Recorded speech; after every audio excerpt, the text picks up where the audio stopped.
2025 must be the year for accountability.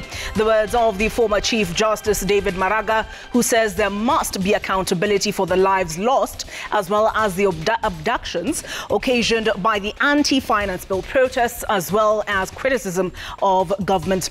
Welcome to the Monday Report. We begin with the highlights.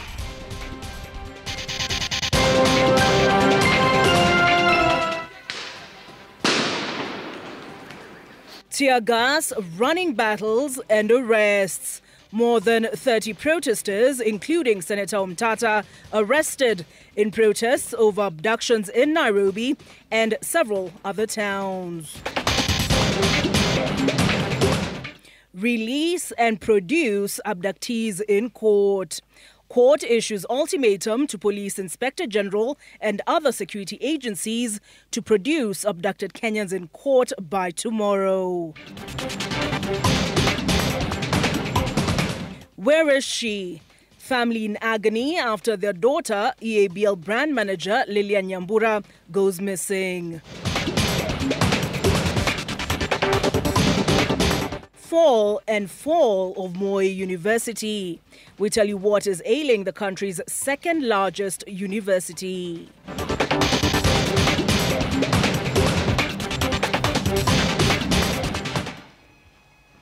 I'm joined on the Monday Report by Eula Nzale. She is our sign language interpreter. 18 protesters were arrested, including Busia Senator Okiya Omtata, and scores were injured during Monday's fierce protests staged to push for the release of youth abducted by state agencies. Police used tear gas to disperse demonstrators who occupied the Aga Khan Walk, paralyzing transport. What initially started as peaceful protests turned chaotic as protesters engaged police in running battles that lasted all day. Melita Oletenges has that update.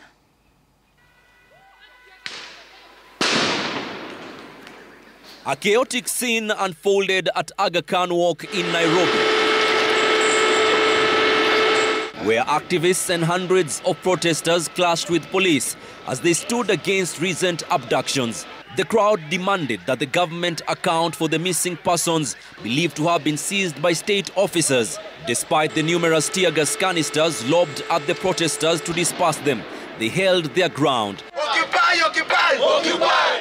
Chanting for justice and the release of the abducted youth. Hatuna bunduki! Hatuna bunduki! Hatuna bunduki! Hatuna rungu! Hatuna rungu! We are here in solidarity with all the comrades, with all Kenyans that have been abducted by President Ruto and his men.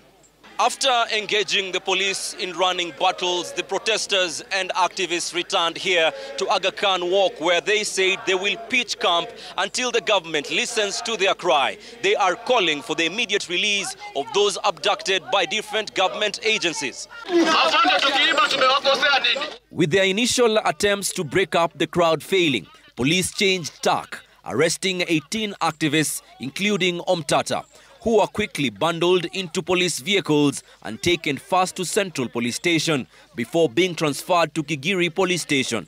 This is unlawful arrest. In the chaos, several protesters were injured and rushed to nearby hospitals after receiving first aid on the ground. Before the violence erupted, the protesters had read aloud a list of the missing abductees, demanding to know their whereabouts.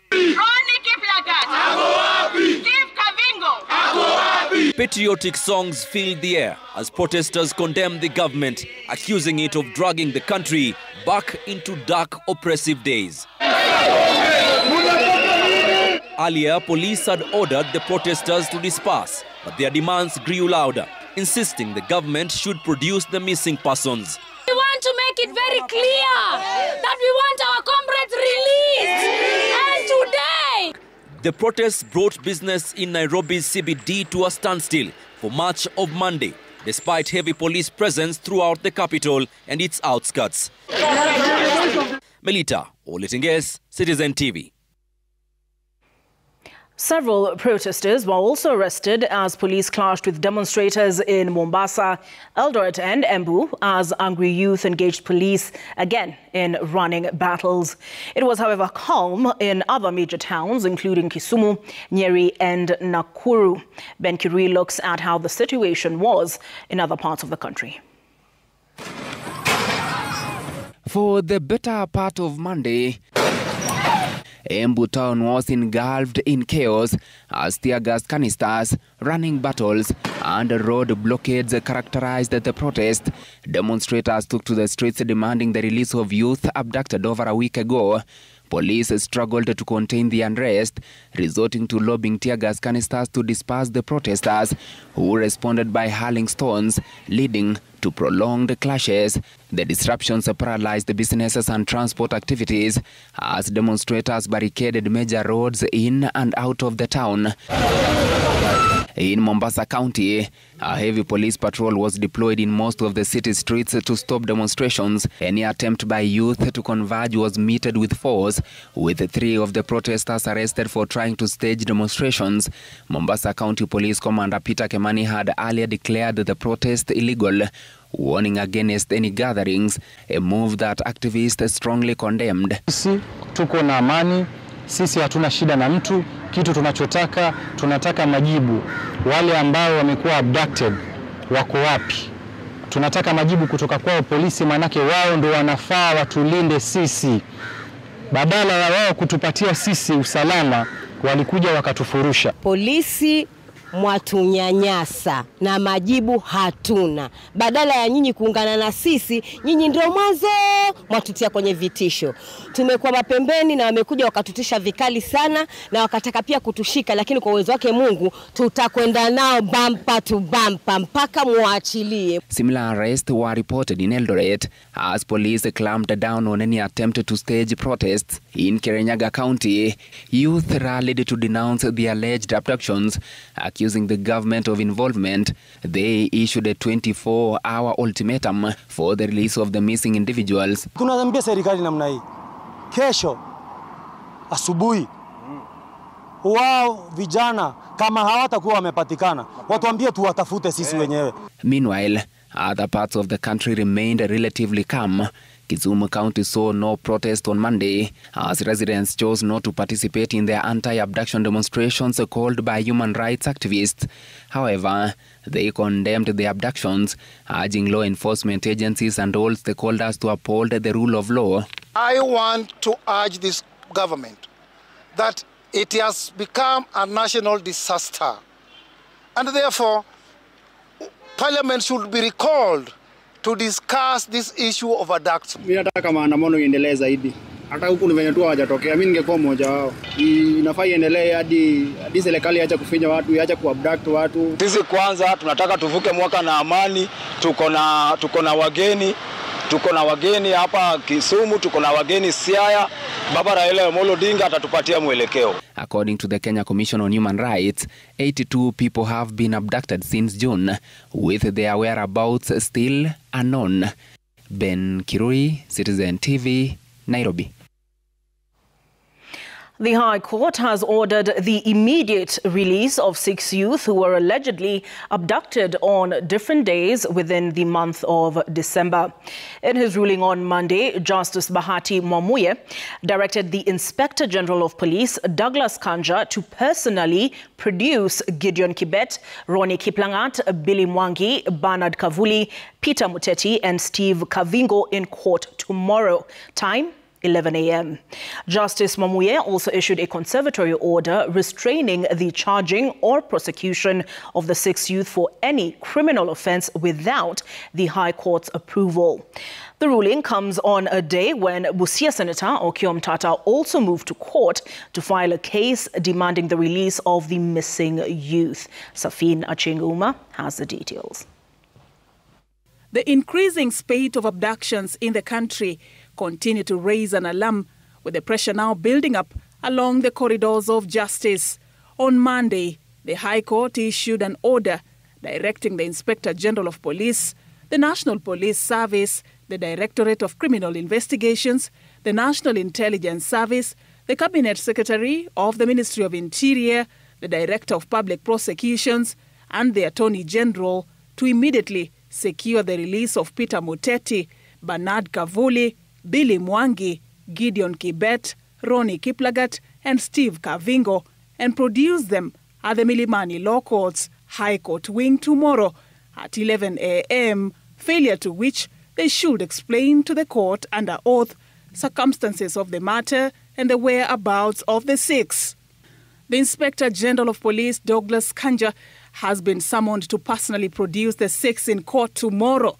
The court has also issued a conservatory order barring the arrest, detaining or continued detention, charging, plea taking or prosecution of the six for any criminal offence without approval from the High Court. The court's ruling came following a petition that was filed by the Law Society of Kenya on 26th of December 2024, citing what they termed as illegal actions committed by the respondents through unlawful arrests and detention of citizens, which is against the Bill of Rights and a threat to national security. The ruling coming on a day when Busia Senator Okiya Omtata also moved to court and filed a petition to compel the state to produce 7 missing individuals whose disappearances is linked to recent abductions. In his petition, Omtata named the Inspector General of Police, Douglas Kanja, Director of Criminal Investigations, Mohamed Amin, and the Director of Public Prosecutions, Renson Igonga, as the main respondents in the habeas corpus application. It is our assertion that if these people are being arrested by the police, then as a country governed by the rule of law, the state had a duty to produce the applicants within 24 hours. But they have not done so. That's why we've gone to court to seek the order of habeas corpus. In the meantime, the notice of motion application dated 26th December 2024 shall be heard on 3rd January 2025, a day when the court also ordered NTSA Director General George Njau or a designated officer to appear and provide specific information on the vehicles related to the case. Safin Acheng Omar, Citizen TV. Former Chief Justice David Maraga has condemned the recent surge in abductions, killings and torture of Kenyans across the country, which are suspected to be perpetuated by state agents. In his New Year message to Kenyans, Maraga criticized the violation of the Constitution and called for the immediate release of those held unlawfully. He urged the nation to reaffirm its commitment to the constitutional values enshrined in the Constitution, which was promulgated in the year 2010. Willie Lusige has more. As Kenyans cry out against the rising wave of abductions and forced disappearances, former Chief Justice David Maraga has condemned the alarming surge of these atrocities, which are allegedly orchestrated by state agents. In his New Year's message, Maraga criticized the blatant violation of the Constitution and demanded swift justice. And I quote, "This year has not been easy for many families. The killing, maiming and abduction of young Kenyans has seriously tested our institutions. It demands a moral response. If we are truly a people sworn to the sanctity of life and the dignity of every citizen, then we must stand firm in the truth of our Constitution." End of quote. Maraga expressed his heartfelt pain over how Kenyan rights enshrined in the law are being openly violated. And I quote, "I condemn the killing, torture and abductions and call for the immediate release of the youth still being held unlawfully. Our politics must never again be this heartless and uncaring." End of quote. He urged the nation to reaffirm its commitment to the constitutional values and justice enshrined in the Constitution of 2010. He also linked this vision to the June-July 2024 national demonstrations, popularly known as the Gen Z protests, which he described as a collective effort to address systematic injustices and the neglect of public concerns. And I quote, "The cries of pain and outrage we saw this year was sparked by the erosion of basic dignity and economic mismanagement. We must urgently address the decline in vital sectors such as education and health. We must reset the economy to create decent jobs for our youth and restructure our tax regime to guarantee fairness and the sustainability of the tax burden. This is possible. The country has done it before and it can do it again." End of quote. Maraga, who has been the vocal critic of the executive even when he was the Chief Justice, commended the resilience of Kenyans who have held public institutions accountable despite facing challenges, including oppressive government responses, and further stressed that 2025 should be an year of accountability, particularly for those who caused suffering in 2024. Willie Lusige, Citizen TV, Nairobi. Wiper leader Kalonzo Musyoka has now called on President William Ruto to intervene and put a stop to rampant abductions in the country. In his end-of-the-year address, the opposition leader said it is unfortunate that the government has taken a back seat on enforced disappearances of persons, terming it the greatest violation of human rights. Stephen Leto has more. As the uproar over abductions in the country continues, Wiper leader Kalonzo Musyoka has weighed in on behalf of the opposition and termed the enforced disappearance as the greatest violation of human rights in the country. Mr. William Ruto is the chief commander of the abduction squad. We demand that all 82 youth who have been abducted in the last 3 months be released and returned to their families immediately. Wiper leaders say the abduction of the youth is a state-sponsored move to silence dissenting voices in the country. None of these balaclava-wearing gangsters captured clearly on CCTV have been arrested. There can only be one conclusion. They received the instructions directly from State House Nairobi. Unfortunately, again, we had the year 2024 with abductions. And as the statement led by our leader has indicated, young people have become the juicy part of it all for William Samoei Ruto. The opposition coalition says as the year comes to a close, with hundreds of families crying of their deceased persons who were killed by police officers during the anti-government protests that led to the dropping of the Finance Act of 2024, Kenyans demand that those behind the killings be brought to book. Up to date, not one security agent has been charged with these heinous and illegal atrocities against humanity. The leaders now want President William Ruto to come out and condemn the abductions. Stephen Leto, Citizen TV. The family of a 28-year-old woman in Gikono, Murang'a County is living in agony, and this follows the mysterious disappearance of the lady 2 days before Christmas. Her name, Lilian Nyambura, and she is a brand manager at the East African Breweries Limited. She said to have traveled from Nairobi to Murang'a to join her family for the festivities, only for her to go missing after she left for an evening walk. Again, Safina Chenguma with more. She was meant to spend Christmas with her mother and family. Lilian Nyambura is reported to have traveled from Nairobi to her family home in Gikono, Murang'a County on 21st December 2024 and spent 2 days with her family before she went missing. Nyambura aliondoka hapa jioni masaa ambayo sijui ni gani, but nilirealize around 10 that Nyambura hakuwa kwa nyumba. Na that time nikamtafuta kwa gari nikamkosa.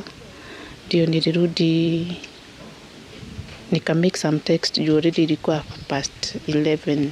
Her mother was doing some house chores in the backyard when she noticed her absence and started calling her in vain. There is no such a thought because the place, I think it's very quiet, very safe. There has not been such an incident again. So we cannot say that the place is unsafe.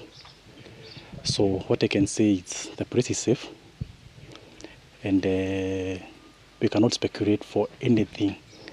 The family filed a missing persons report at Gikono Police Post on 24th December 2024 and filed a report on the same issue to the Directorate of Criminal Investigations in Kenol on Saturday 28th December.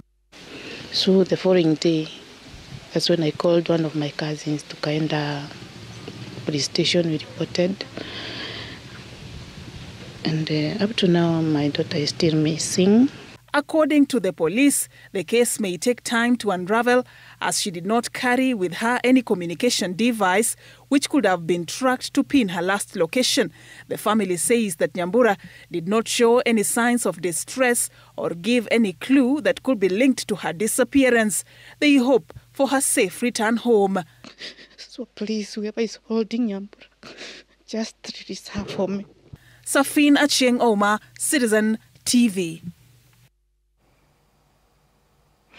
President William Ruto has warned livestock farmers against opposing the planned vaccination of their animals, saying the move aims to improve their yields. Speaking in Kilgoris while meeting local and grassroots leaders from Maasai counties, President Ruto said the vaccination exercise will be optional when the rollout begins. Stephen Leto has more. The livestock vaccination debate has been rife in the country, with a section of farmers opposing the planned rollout. And today in Kilgoris, the president, while meeting locals and grassroots leaders from Narok, warned Kenyans against giving an ear to the naysayers. Sasa nyinyi, mimi nasaidia watu wengine, nasaidia watu ya kahawa, nasaidia watu wa chai, nasaidia watu ya miwa. Mimi nikifika kwa wafugaji mnaletewa story. So, jameni, wewe chanja ng'ombe zako. Kama unataka tukulipie kama serikali, tutakulipia. President Ruto says the planned vaccination was to boost livestock yields and improve quality of meat export. The president told Narok residents that Narok Governor Patrick Ole Ntutu has, together with the national government, rolled out a joint meat processing plant to export meat overseas, adding that opposing the vaccination will jeopardize the planned meat export. Huyu Governor Ole Ntutu ameenda akatafuta marafiki, anaweka pesa ya county, mimi nitaweka pesa ya serikali kutengeneza Abattoir International hapa Narok ya kuuza nyama ya kutoka Narok kwenda dunia ingine. He further told the Narok residents that the vaccine rollout will be optional. Na hakuna lazima, kama unataka kuendelea na ng'ombe yako iko na ugonjwa, sawa sawa, endelea tu, no problem. Hakuna shida. Majority and minority leaders who accompanied the president in Kilgoris took the opportunity to tell off former Deputy President Rigathi Gachagua was in the recent past mounted criticism on his former boss. Pale watu walienda kupora mbuzi ya Uhuru Kenyatta pale Ruiru. Ndio walipanga vile bunge itavamiwa, ichomwe, Supreme Court ichomwe, na wakajaribu kupanga ati watu wavamie State House, watoe rais kwa kiti. And those people are not many. It is your former Deputy President, Your Excellency. If he failed that time, he will never succeed in dividing the people of Kenya or bringing chaos in this country. Bunge watu karibu 300 tumeungana tukakutoa. Ndio sasa bado unabweka hapa town, kama jana nimesikia unabweka, unasema ati Raila amefanya hii, sijui president amefanya hii. Mtu tumeimpeach, hawezi kuchaguliwa kama MCA, hawezi kuchaguliwa kama mbunge, hawezi kuchaguliwa kama senator, hawezi kuchaguliwa hata kama woman rep. The locals in Kilgoris called on the president to look into the dilapidated state of roads in the constituency. Stephen Leto, Citizen TV. Police in Nakuru have been granted 21 days to detain a man and his lover, who are prime suspects in the murder of Tabitha Wambui on Christmas Day in the Ngomongo village of Bahati. Senior Resident Magistrate Emmanuel Soita has also ordered that the lovers be detained at Kugwene and Nakuru police stations respectively, pending the conclusion of investigations. Bernard Ngugi is suspected to have murdered Tabitha at 8 p.m. on the night of December the 25th, with the body of the deceased bearing injuries. Her private parts had been chopped off and her eyes gouged out. The remains of her body were found stuffed in a sack. His lover, Esther Njoki, is also a person of interest in the case after preliminary investigations revealed she was present at the scene of crime. The case will be mentioned on January the 16th, 2025. We take a break on the Monday report, but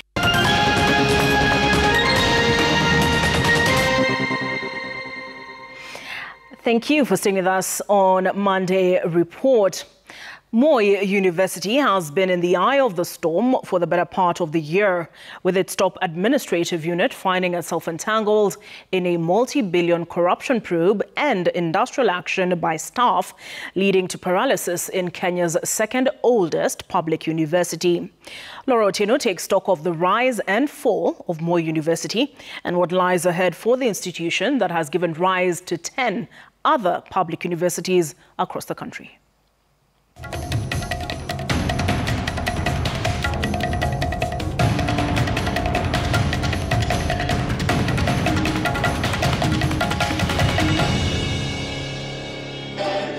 On 1st October 1984, Moi University opened its doors at Keses, located on the outskirts of Eldoret town. A pioneer group of 83 students who had come in through a transfer program from the Department of Forestry of the University of Nairobi were ushered in, signaling the start of Kenya's second public university and the first outside Nairobi.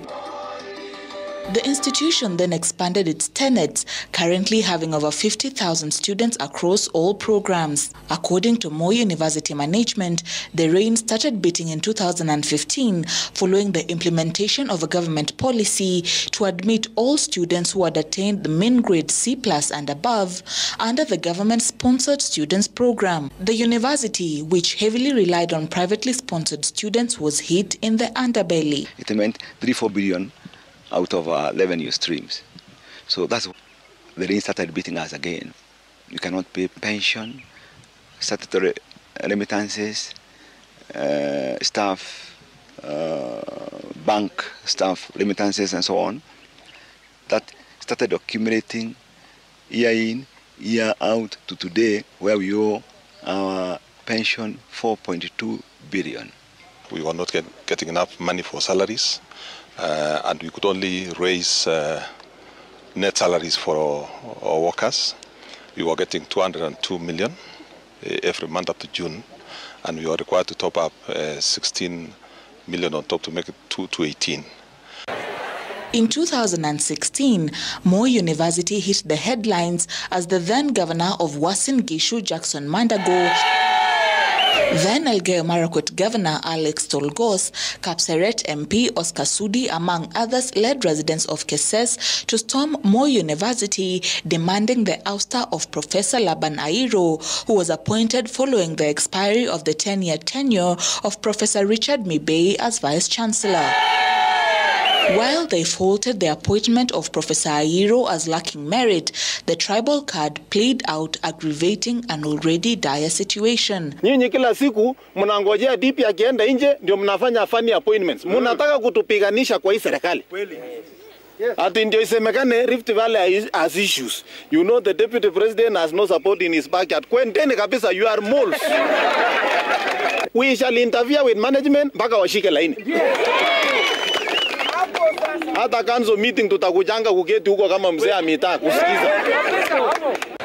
In 2018, Professor Isaac Sanga Koskei was appointed Vice-Chancellor, coming in at the peak of a damning report by an audit ordered by the Ministry of Education that showed embezzlement of at least 1 billion shillings. The special audit report on financial operations at Moi University showed that the university had dozens of accounts that were used to swindle the institution's finances between the financial years of 2013-2014 and 2015-2016. Analysts also faulted the decision to open up satellite campuses, 10 of which have grown into autonomous institutions. Moi University could have spent about 15 billion and to raise these institutions. And obviously when they are, they come of age, they've gone without, giving us anything in terms of returns. So we've lost infrastructure, we've lost human resource, highly trained professors, we've lost a lot of assets. These resources that were channeled towards that expansion, if they were channeled here, where we are at Moi University, this would have been one of the best universities. In fact, it would be the Harvard of this country. Truth be told, the intentions were good, but now something that comes to haunt down and draw back and bring down our institution. A report by the Auditor General also painted a grim reality of the financial misfortunes engulfing Moi University, including the expenditure of 29.8 million shillings on building the university gate. Further, the report that was tabled before the National Assembly Public Investment Committee on Education also exposed the hemorrhage of 600 million shillings spent to acquire textile company Rivertex, which was upgraded through a 3 billion shillings loan facility. While Moi University Vice-Chancellor Professor Isaac Kosgei indicated that the institution was trying to diversify revenue streams through an 80-acre apple farm, Moi University still recorded a revenue shortfall of 953,634,000 shillings for the financial year ending June 2023. The cash crunch led to strikes by academic and non-academic staff. Students caught in the crossfire have been bearing the brunt of the standoff, with some at the School of Medicine having spent 9 years in school.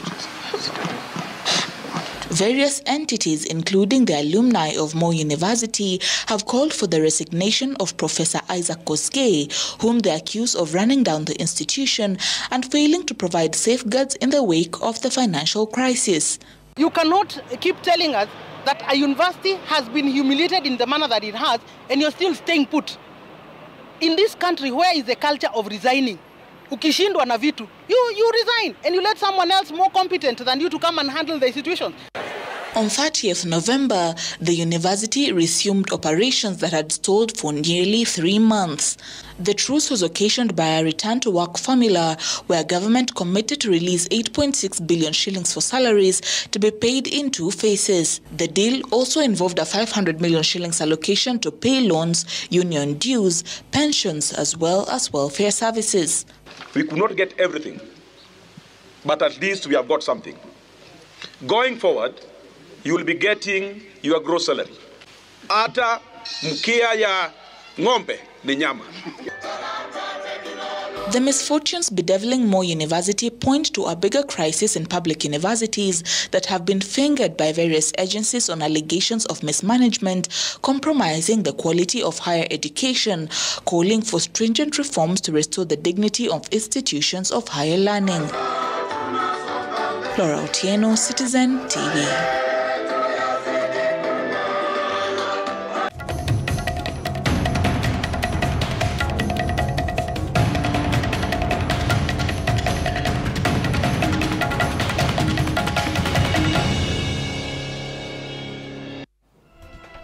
We still have plenty more coming up on the Monday report, including this special report by Emily Chebet on the other side of this break.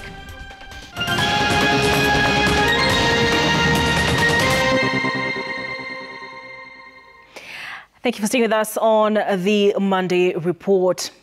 Kenyans have until the 6th of January 2025 to provide their feedback on the proposed introduction of genetically modified maize. This follows an application submitted by the Kenya Agricultural and Livestock Research Organization, perhaps better known as KALRO, and the African Agricultural Technology Foundation. As you'll hear now from Emily Chebet, scientists have said the field release is part of the trial and it will happen in selected farms that are controlled. Less than a week before the end of public participation window on introduction of genetically modified maize, The National Biosafety Authority in Kenya was in Kakamega and Machakos counties to collect views from Kenyans ahead of the proposed release of the BT maize from the laboratory research stage to the environment. Lengo kubwa la hii mahindi ni kupigana na wadudu ama pests ambao wanakula mahindi wakati wamepandwa kule viwanjani. Tuko na mdudu ambaye anaitwa maize stalk borer, huwa anaingia katika stem ya mahindi na nakula kabisa na haribu. Na pia kuna hizi ambazo mnaita viwavi ama the fall armyworm ambazo pia pande hii ya western zina uharibifu mkubwa kabisa. Introduction of GMOs has sparked widespread debate in the country. In October 2022, President William Ruto lifted a 10-year ban on GMOs imposed by the late President Mwai Kibaki. National Biosafety Authority is using the ongoing public participation to provide information to the public. We are going to get the views from members of the public across the country. And once we receive those comments, we are going to analyze those comments. If there are reservations or there are concerns that will come out from this exercise, we are going to analyze those comments and those are concerns, and we are going to address those concerns with the applicant, who is Carlo, before a final decision is reached. Genetically modified maize is a special type of maize that scientists have worked on to make it stronger and more reliable for farmers by giving it a shield against harmful insects and diseases. It is done by carefully tweaking its DNA, the instructions that tell the plant how to grow. Scientists fight pests or even survive in harsh weather like drought. There is a bacteria that we normally eat in the salad. It is called Bacillus thuringiensis. So that is the BT. We have used this bacteria because the bacteria seems to be producing a particular, medicine. We have done a sequence of that, the genome of the bacteria, identified the section that is responsible for producing that medicine. And that is the section that has now been moved into maize, so that maize sort of becomes vaccinated. Some farmers still have reservations with the GMO maize, while others are sounding receptive after the public participation. Scientists, on the other hand, have expressed confidence, saying biotechnology is the answer to diseases, low yields due to climate change, and safety of the biodiversity that they say is jeopardized by spraying chemicals. Something that is not supposed to be in our bodies is being taken from the ground, where it's supposed to live, the soil, and now in our bodies. You've said that this BT is already being used. Mmekuwa tukitumia kama fertilizer, ndio, ama sprays. Now why do we need to link it kwa mahindi yetu? Tunajua already our maize is safe. We trust our maize. Tunakula, haitu affect. GMO, it is not harmful. Sio kitu ambayo inaweza tuumiza mili yetu. Kwa sababu kama tumeambiwa hata katika potatoes ambazo ziko kwa mchanga, tunaguro katika mchanga na tunakula.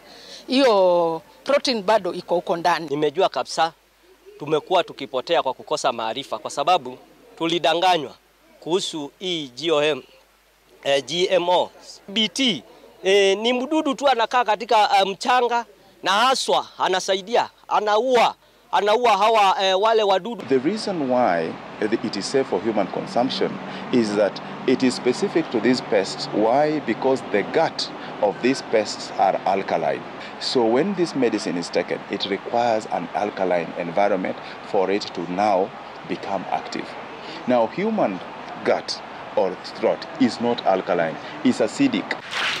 The public participation continues in different parts of the country before it is introduced to the environment in selected areas that will be controlled in readiness for the final stage. Emily Chebet, Citizen TV, Nairobi. Even as the Gen Z stage fresh protests to push for the release of youth abducted in recent days, a number of families continue to bear the pain of huge medical bills as they struggle to care for the victims of the June protests. One such family is that of Daniel Mwaura, who was shot in the abdomen in Mlolongo, with a bullet causing severe internal damage. The Law Society of Kenya has vowed to take legal action against the Inspector General of Police, the National Police Service, the Director of Public Prosecutions, the Attorney General, and the Independent Policing Oversight Authority. Ode Francis visited the Mwaura family and filed this report. It has been over 5 months since Daniel Mwaura narrowly escaped death after being shot in the abdomen. Daniel had joined against the finance bill in his locality. Nilikuwa napumua, the more napumua, the more zinatoka hii. Ilifika wakati hadi zimetoka nje zote, hadi sana nashindwa kupumua. Nilikuwa nitapika vibaya sana, kutapika na matumbo ziko nje bado zinatoka. He recalls the fateful day, 16th July of 2024. Hiyo njia ndio kuja kulipua hapa hivi hiyo njia sasa. Hiyo njia nasikia iko na uchungu bado. Na hiyo hapo mahali matumbo ilikuwa imekatika. Juu daktari walisema ilikatwa ikaunganishwa tena. So si venye ilikuwa. Sasa kuna kuanga na uchungu fulani iko huko ndani. Nikitembea sana. Hapa kuna uziwo zinanidunga nikilala na tumbo. Sasa hadi siwezi lala na tumbo. So hii line yote ni wakati walikuwa narudisha. Wakirudisha hizo matumbo. Sasa ndio nilikata kutoka hapa hivi. Yote. Despite going through specialized treatment, 5 months later, Daniel still struggles with eating and walking. Ndio alinipiga risasi. Mimi sikuwa mwizi, sikukosea mtu. Ukiona tu askari mind inarudi wapi? Mali ulipigwa risasi. Hiyo kitu je inatokana kwa akili. Despite the bullet being found and kept as evidence, nothing has been done to bring perpetrators to book. This has compelled the Law Society of Kenya, LSK, to take up the matter and is suing the government. Nilienda nikapata OCS hiyo siku yenye nilienda. Kwanza tulikuwa mama wawili. Kaniambia nimekaa sana ningoje mtoto apone aende akaripoti mwenyewe. Haipoa wakati tulienda kuripoti walisema watumiwe hizo details zote, tukatuma wakasema watatupigia simu na hata saa hii hawajai tupigia. And so we'll also be bringing in the Attorney General as a matter of fact because it's a permanent he represents most of these government entities and those will be the people we intend to sue. And of course we'll bring in the family as interested parties for purpose of following up the proceedings, together with IPOA, who have failed to undertake their mandate to investigate and unearth the person who did that heinous act. As normalcy returned at this place, this is the exact point where Daniel Moura was shot and his abdomen exposed outside. 5 months later, Daniel is yet to receive justice. Ode Francis, Citizen TV, Mlolongo, Machakos County.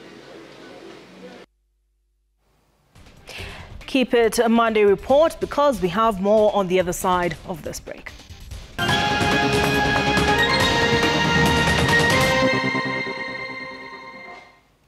And the Monday report continues. A family in Nairobi's Embakasi area is pleading for justice following the horrific murder of their daughter in Delaware in the United States. Tracy Nyariki, a 31-year-old nurse, was found brutally killed with her dismembered body discovered in a car. The prime suspect, her ex-boyfriend, Norbert Matara. He's been arrested and is expected to face first-degree murder charges. The tragedy, which struck just 4 days before Christmas, has left the family devastated. Ben Kirui with that tragic story. The tragic murder of 31-year-old Tracy Nyariki has left her family devastated. As they were preparing for Christmas celebrations, news from relatives in the United States shattered their joy. Tracy, a nurse in Delaware, had been reported missing. As such, led investigators to a grim discovery in northeastern Maryland. My auntie told us they're looking for her. And gold alert ikatolewa. We were told she has been found, but hatukuambiwa to what extent ilifanyika. On Saturday we got one of our cousin told us that she was missing. So we were quite worried. Very worried actually. Yeah, and on Sunday night, we were told that she was no more. Tracy was the backbone of her family, providing unwavering support for her ailing father, who has been bedridden and unable to speak or walk since a stroke in 2010. Her sudden death marks the third tragedy for the family in recent years, following the loss of their mother in 2013. Every single time we used to talk, She was like, Dana, tatumia daddy kitu. Every time they used to talk with my dad, dad alikuwa anamwambia, ana kitu kwa mfuko, so anamtumia pesa. Atamaliza miaka mingi kufanya hiyo kazi. Ndiposa naona sasa nilikuwa nimeona mwangaza ile ya kutusaidia madawa hata hasa ya dad na mambo mengine ya kifamilia.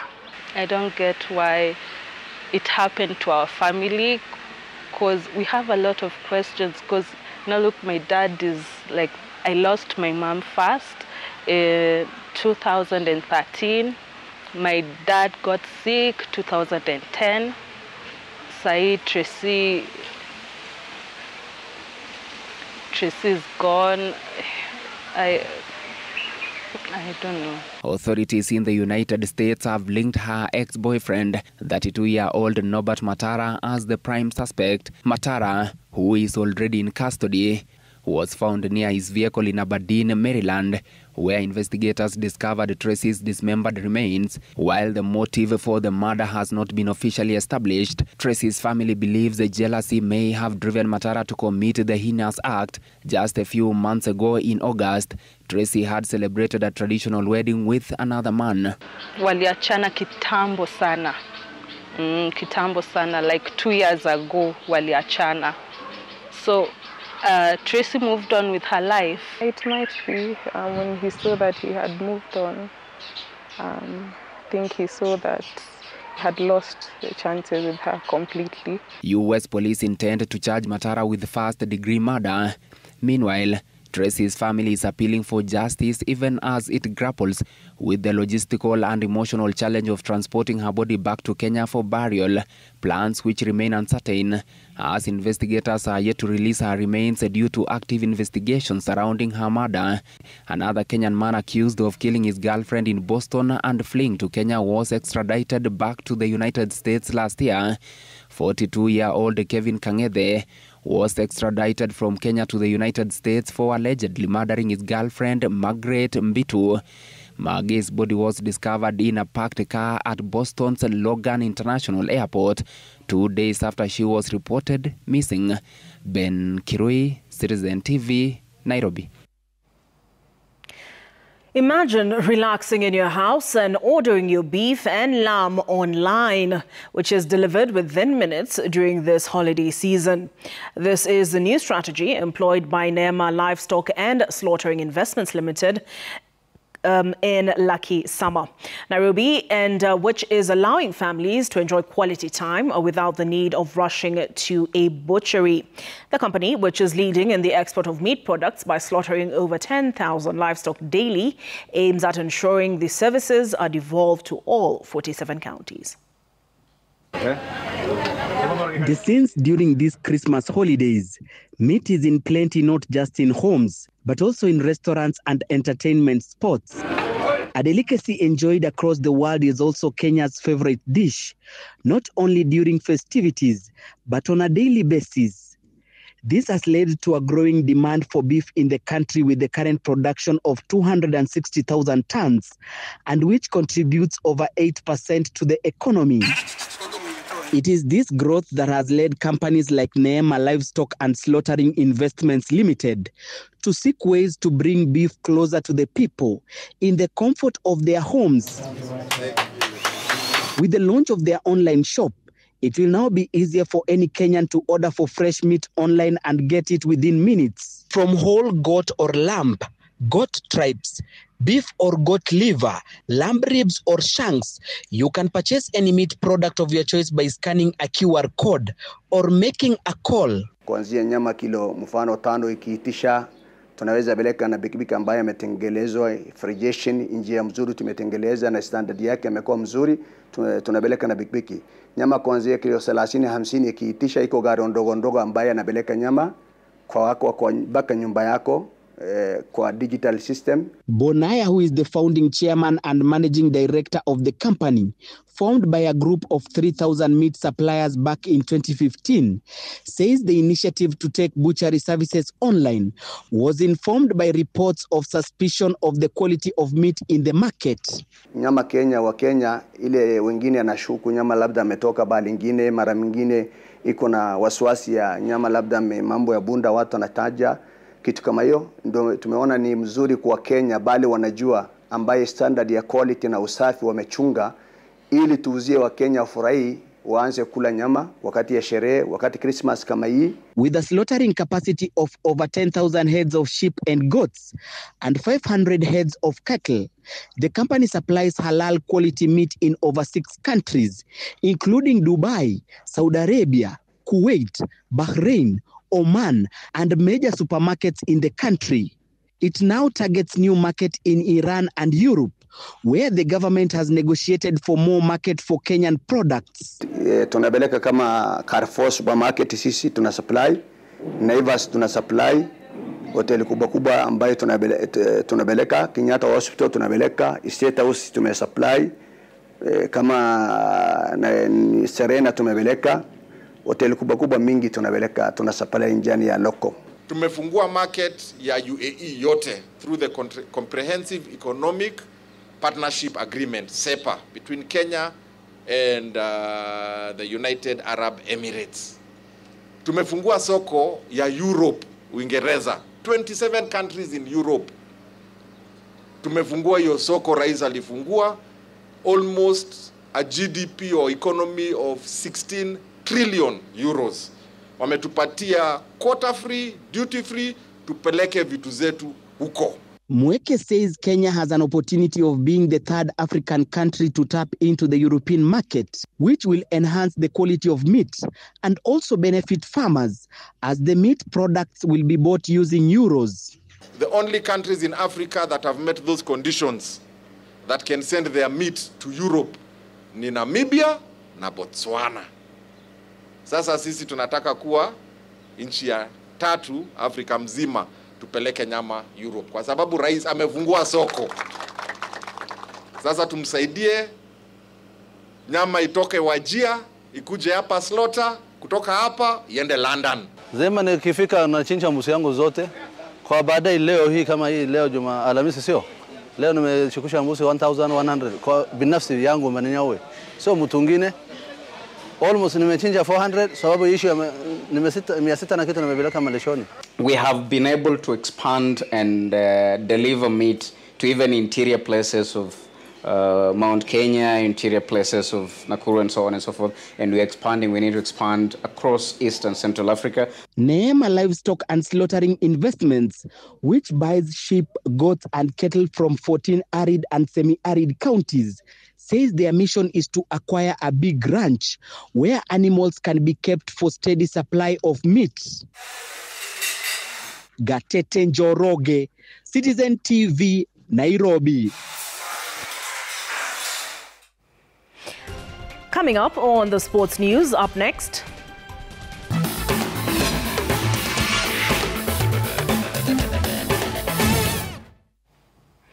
In a world where juggling multiple careers is a rare feat, one man in Naivasha, Nakuru County, is breaking the mold.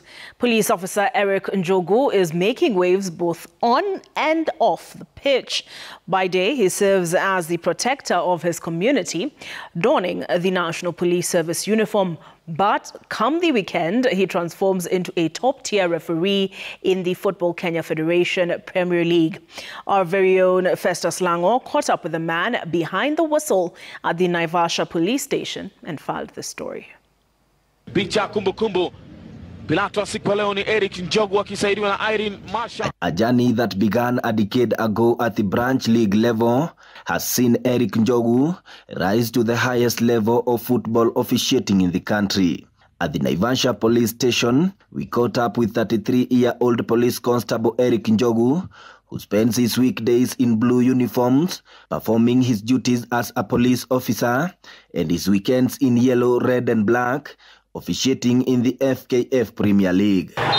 na firimbi yake mwamuzi wa kati ya Fande Eric Njogu ni ashiria tosha kwa tupo mubashara. In 2021, Njogu's commitment to officiating earned him a promotion after excelling in the lower tier leagues, with his last assignment being in the National Super League.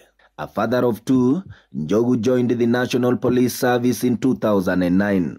While continuing his work in law enforcement, he also played for the Naivasha-based club Aquila Flowers FC, but after a career-threatening knee injury in 2013, he made the tough decision to retire from active football and pursue a new role in the game officiating. Nikaenda class, nikasomea referee na nika-graduate. Hapo ndio nikaanza sasa from the branch level. Nikakuja nikipanda, nikaenda regional.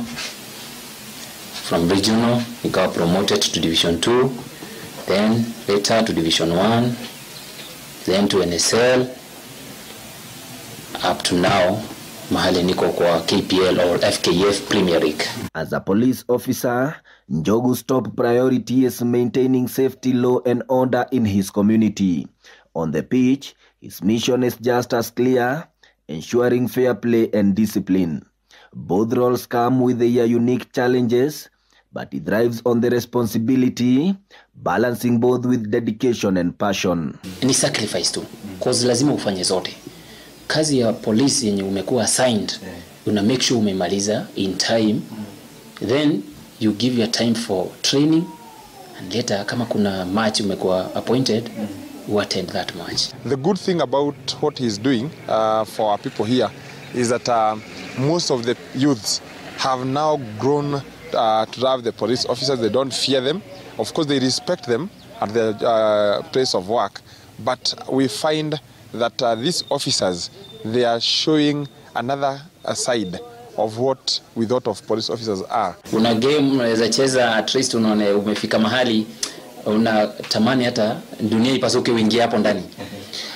A challenge mzuri sana ni game nilicheza kati ya Gor Mahia na Kariobangi Sharks, ambayo I missed to issue a red card.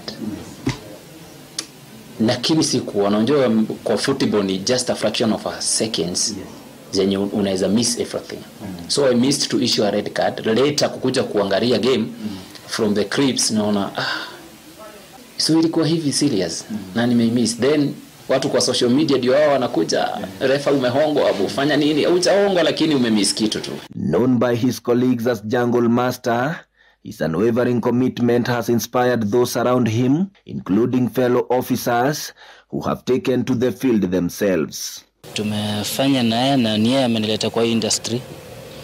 Niye amenilea sababu mimi nimempata huko, yeye ndiye aliniintroduce. Tumeweza kuendelea vizuri na yeye. So ningependa kusonga mbele. Lazima nifike Premier League. Aone nikiwa mzuri na maybe bado wana promote kusonga mbele. I see a very focused young officer who can rise the ranks within this country, who can inspire other officers within the country, who can inspire youths within the country. And I know that because of his good heart, one day he's rising beyond where we see him today, because he is a good-hearted man. Ile ombi langu tu ningeomba tu Mungu tu anifikishe tu nipate baji ya FIFA. Ukiwa under FIFA naweza jipata sasa at least nimecheza Africa Cup of Nation, and later and finally to the big match, the World Cup itself. When he's not wearing the referees or police uniform, Constable Njogu also manages the Naivasha Police Football Club. Festus Lango, Citizen TV, Naivasha. Kunafanya badiliko.